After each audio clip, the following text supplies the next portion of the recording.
wisdom, prudentia, justice, justitia, temperance, temperantia, courage. fortitudo. Applying ancient philosophy to modern life, this is the Sunday Stoic.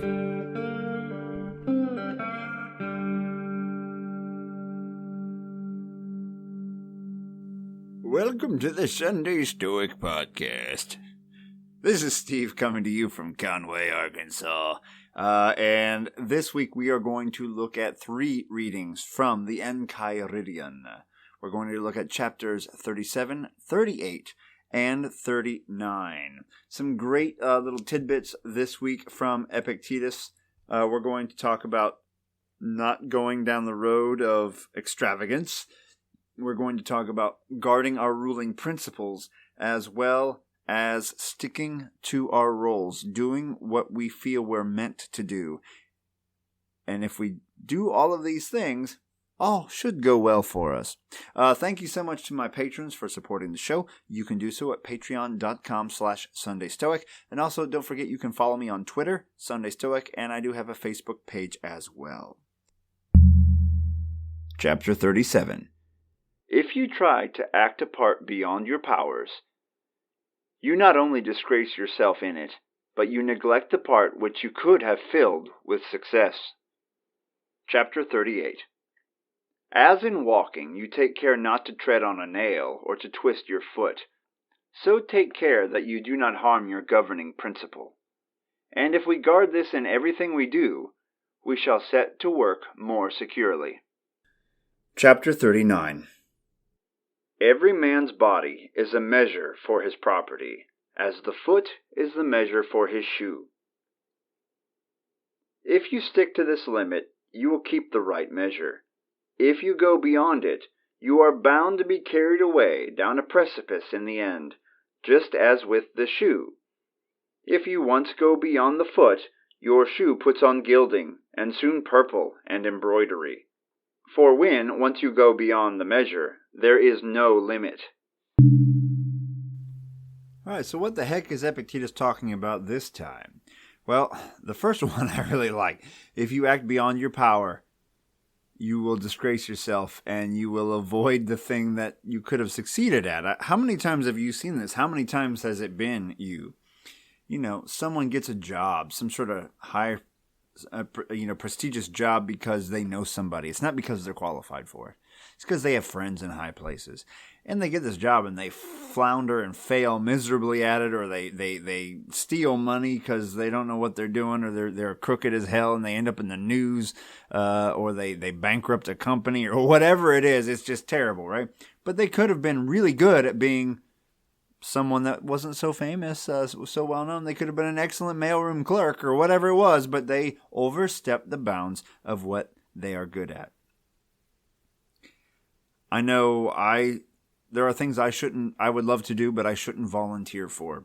I think they sound great. Like, I'd love to be a writer on a big-time Stoic blog or something, but I would be terrible at it. I should not do it. I could sign up. I could probably convince someone to let me go, but once I turn in about 2 articles, I feel like they'd be like, maybe you don't need to be writing for us anymore. It's just not my strong suit, not what I'm good at, and I should avoid it. I should say no if someone offers me something like that. So try to know yourself. Where are your strengths? Where are your weaknesses? Take on tasks where you can do good in the world that are supported by things you are good at or you think you can become proficient at. If you know there's something you're not good at, then maybe you can avoid making that the basis of your new position, of the thing you're trying to accomplish. He says, as you are walking and you care not to tread on a nail or twist your foot. So you should watch your governing principle. This idea of this governing principle, this like spark within us given to us by Zeus, which is a part of Zeus that helps to guide us. But we can kind of tarnish it and ruin it by making poor decisions, by being gluttonous, by being cowardly, by being unvirtuous. But if we think about every move we make and ensure that it lives up to our Stoic ideals, so pause before each action and say, why am I doing this? Is it for virtue? Is it for my the way I want to live, or is it autopilot kicking in? Is it lust kicking in? Is it simply hunger or a hankering for snacks? Or what is it that, what is it that I'm doing and why?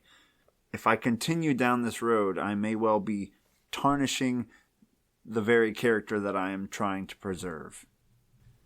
And then the last reading, he says, as the shoe is a measure of the foot, so is the body the measure of your property.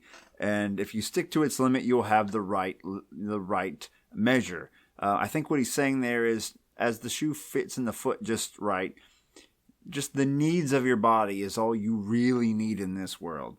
Enough to eat, enough to cover you up, a bed to sleep on. And you don't really need anything beyond that. But if you start going beyond that, you can go beyond that. We all know we can. So just as with the shoe, he says, let's put some gilding and some purple and embroidery on there. Such will happen with the rest of your life. Oh, I need a bigger house. A house that's way too big for me to live in. I need a bigger house. I need a faster car. I need this. I need that. I need that. I need that.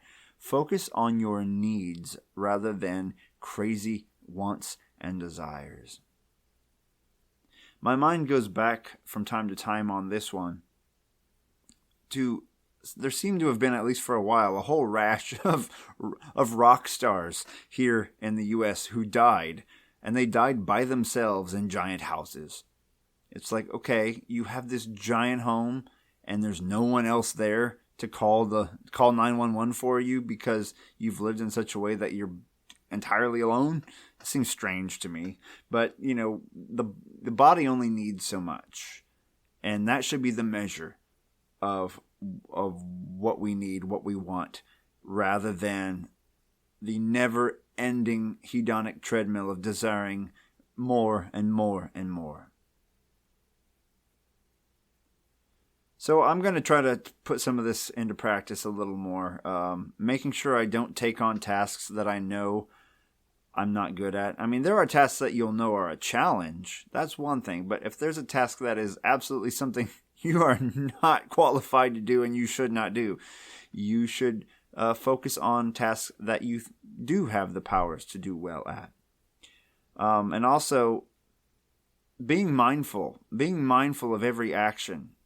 Is it in accord with nature? Is it in accord with what I believe is correct? Just like you might twist your foot in the dark if you're not paying attention, you might go down the wrong path by chasing after superfluous nonsense, like, he says in the next reading, like a bigger house.